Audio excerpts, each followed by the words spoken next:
दोस्तों, क्या आपको पता है कि किसी एंड्रॉयड फ़ोन में 8 GB रैम होने के बावजूद भी वह एंड्रॉयड डिवाइस हैंग करता है, पर एप्पल के फ़ोन में 2 GB रैम होने के बावजूद भी वह हैंग नहीं होते और बहुत ही ज़्यादा स्मूथली चलते हैं।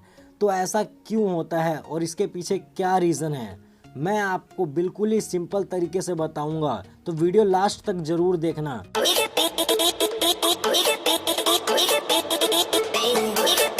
तो इस क्वेश्चन का आंसर एप्पल और एंड्रॉयड सिस्टम के बेस पर है। तो मैं आपको एक सिंपल से एग्जांपल के साथ समझाने की कोशिश करूंगा। तो मान लीजिए आपके पास पानी के 2 मोटर है जिनकी ताकत एक जैसी है।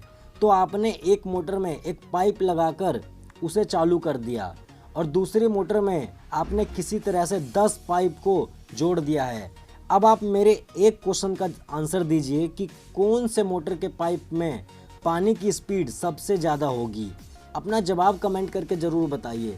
तो इसका सीधा सा आंसर है कि जिस मोटर में एक पाइप लगा है उसमें ज़्यादा तेज़ पानी आएगा। तो बिल्कुल ऐसा ही एंड्रॉयड डिवाइस के साथ होता है। एंड्रॉयड मोबाइल में हर एप्लीकेशन डेटा ट्रांसफ़र के लिए खुद का एक कनेक्शन का इस्तेमाल करती है, यानी एक समय में कई एप्लीकेशन बैकग्राउंड में चलती रहती है। इसके अपोजिट एप्पल के ऑपरेटिंग सिस्टम में डेटा ट्रांसफ़र के लिए एक ही कनेक्शन का इस्तेमाल होता है। डेटा ट्रांसमिशन के समय एक के बाद एक तरीके से ऐप बारी बारी से डेटा एक्सेस करते हैं। अब आप मोबाइल को मोटर और इन कनेक्शन को पाइप समझकर आसानी से समझ सकते हैं कि कौन सा मोबाइल ज़्यादा तेज़ चलेगा। एंड्रॉयड मोबाइल में हर एप्लीकेशन अलग अलग तरह से ऑपरेट होती है, इसलिए रैम भी ज़्यादा लेती है। एप्पल के iOS में हर एप्लीकेशन एक सीक्वेंस या सीरीज़ में डेटा ट्रांसफ़र करती है, जिसे डेटा पाइपिंग भी कह सकते हैं। तो एक समय केवल एक ही एप्लीकेशन रन होती है और उस समय बाकी एप्लीकेशन वेट मोड में होती है। इस कारण रैम बहुत ज़्यादा कम लगता है।